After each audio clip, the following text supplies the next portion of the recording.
মায়ের নাম ছিল সুভদ্রা।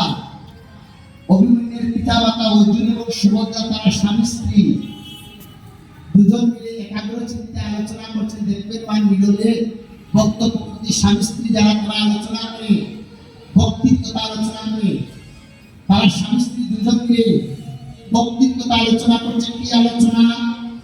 ওই কুরুক্ষেত্র কি, কুরুক্ষেত্র নাম মনে ওই চক্রবহে কিভাবে ঢুকতে হয়, চক্রবহ থেকে কিভাবে বের হতে হয়, এই আলোচনা চলাকালীন সময়ে মা অভিমন্যু ছিলেন মাতৃগর্ভে।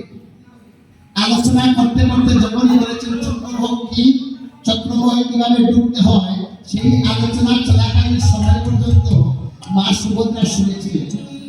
আর চক্রবহ থেকে বের হওয়ার বিষয়টা শোনার মধ্যে মা সুভদ্রা ঘুমিয়ে গেছে। তাই তো সেদিন মা কুরুক্ষেত্র রাজধানী অভিমন্যু চক্রবহে ঢুকেছিলেন, কিন্তু চক্রবহ থেকে বের হতে পারেননি। তার থেকে আমরা স্পষ্ট প্রমাণ পাই না সন্তান যখন